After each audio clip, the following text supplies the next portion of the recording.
বিদ্যালয়ৰ ভিতৰত আজব কাণ্ড দেখি হতবাক হ'ল শিক্ষা বিষয়া। হুজাই জিলাৰ ডবকাৰ পশ্চিম জাৰুনী এমই স্কুলত ব্যাপক অৰাজকতা। মাত্ৰ 3টা আলু, আধা কেজি দালি আৰু 2 কেজি চাউল, এটা পিঁয়াজ আৰু এটা নহৰুৰে 109গৰাকী শিক্ষাৰ্থীৰ বাবে প্ৰস্তুত হৈছে মধ্যাহ্ন ভোজন প্ৰস্তুত হোৱা দেখিবলৈ পোৱা গৈছে। ৰাজ্যৰ অভিযোগৰ পাছত তদন্তকাৰী বিষয়াৰ সন্মুখত ধৰা পৰিছে ব্যাপক অনিয়ম। কেৱল মধ্যাহ্ন ভোজনেই নহয়, বিদ্যালয়খনৰ শৈক্ষিক পৰিৱেশ দেখিও হতবাক হৈছে এতিয়া খণ্ড প্ৰাথমিক শিক্ষা বিষয়া। বিদ্যালয়খনৰ প্ৰধান শিক্ষকগৰাকীক ধমক খণ্ড প্ৰাথমিক শিক্ষা বিষয়াৰ। অভিভাৱকসকলে সমগ্ৰ বিষয় সন্দৰ্ভত হুজাই জিলা আয়ুক্তক দাখিল কৰিছে এতিয়া অভিযোগৰ ভিত্তিত তদন্ত আৰম্ভ কৰিছে যোগীজান শিক্ষা খণ্ড প্ৰাথমিক শিক্ষা বিষয়াই। কেমেৰাৰ সন্মুখতে অনিয়মৰ কথা স্বীকাৰ কৰিলে শিক্ষা বিষয়াগৰাকীয়ে। আৰু এইদৰে দেখিবলৈ পোৱা গৈছে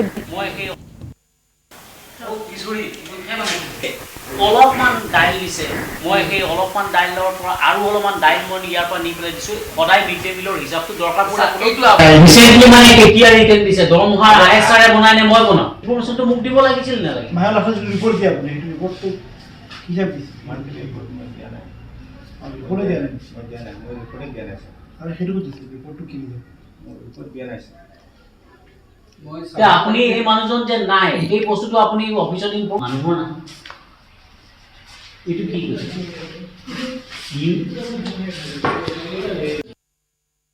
আছিল। প্ৰথমতে শিক্ষাৰ ওপৰত শিক্ষা মানে হেৰিটো খুবেই বেয়া আমাৰ স্কুলত।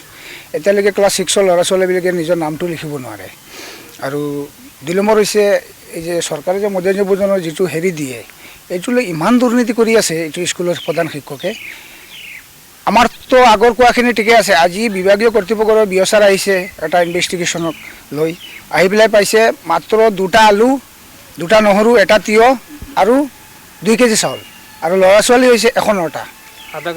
ইয়াৰ পৰা এইটো প্ৰমাণ হৈছে, হাতলতে ধৰা পৰিছে বস্তুটো। গতিকে ইয়াৰ পৰা আপোনালোকে অনুমান লগাওক যে কিমান দুৰ্নীতি হৈ আছে। 109টা ল'ৰা ছোৱালীৰ এগেইনষ্টত এইখিনি 2টা আলু, 2টা পিঁয়াজ, 2টা নহৰু, 2টা তিয়হ আৰু 2 কেজি চাউল। যোৱাকালি মই খবৰ লৈছোঁ। খবৰ লোৱাৰ পিছত মানে এই ফোন মাৰিছোঁ, স্কুলত ফোন মাৰি পেলাই পাইছোঁ এনেকৈ। তাৰপিছত মই কৈছোঁ ইমান কম দালিটো নহ'ব আৰু ইমান কম পিঁয়াজ এইবিলাকত নহ'ব, পিঁয়াজটো বেছি কৰিব লাগিব। 4 কেজি 60জন মানে হেৰি আহিছে, ছাত্ৰ আহিছে, খবৰ পাইছোঁ। তেনেহ'লেতো কমচে কম 2 কেজিৰ ওপৰত চাউল হ'ব লাগিব আৰু পিঁয়াজ চিয়াজবিলাকতো বহুত বেছি হ'ব লাগিব। তেনেহ'লে এইবিলাক কিয় টকাটো আমাৰ আছে, কিয় মানে এনেকৈ কৰা হয়। তাৰপিছত আমি হেডমাষ্টাৰক কল কৰিলে, হেডমাষ্টাৰে কয় মই কি কৰিম, মইতো হেৰি নাই, মইতো টকা নাই। তাৰপিছত দেখা পালোঁ এইটো মিছা কথা, ভিতৰততো মাল আছে, যথেষ্ট মাল। ছাৰে বিয়চাৰে আহি পাইছে মাল আছে, ঘৰত এভেইলেবল মাল আছে। তো মই কি কৰিম, এজন মানুহকতো মাৰিব নোৱাৰি আৰু মুখেৰে যি কোৱা যায় এইটো হেৰি নাই। খেলি মেলিটো যথেষ্ট আছেই। মই পাইছোঁ স্কুলখনৰ শৈক্ষিক পৰিৱেশ একেবাৰে বিধ্বস্ত। মিড ডে মিলো বৰ ভালদৰে চলি থকা নাই, মই নিজে আহি পেলাই পাইছোঁহি। তেওঁলোকে যথেষ্ট কম পৰিমাণৰ চাউল দালি দি পেলাই মিড ডে মিলটো ছাৰ্ভ কৰিব বিচাৰিছিলে। মই অলৰেডি আহি পেলাই ষ্ট'ৰৰ পৰা সেই অলপমান বেছিকৈ উলিয়াই দি পেলাই আজিৰ কাৰণে ৰান্ধিব দিছোঁ।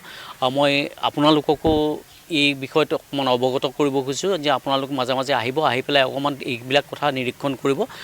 মই তেওঁক কৈ থৈ গৈছোঁ যে কি হিচাপত ডেইলি দিব লাগে। অভিযোগটো ঢেৰেই আছে। তেওঁৰ পৰিচালনাৰ একেবাৰে মানে নিম্নমানৰ পৰিচালনা, বিদ্যালয়খনত একোৱেই পৰিচালনা কৰি ৰাখিব পৰা নাই ভালদৰে। আৰু দ্বিতীয়তে হৈছে কি, আপোনালোকেও লক্ষ্য কৰিছে চাগে ইউনিফৰ্ম এতিয়ালৈকে ডিষ্ট্ৰিবিউট কৰা নাই। ইউনিফৰ্মটো মই কাইলৈৰ ভিতৰত ডিষ্ট্ৰিবিউট কৰিব দিছোঁ।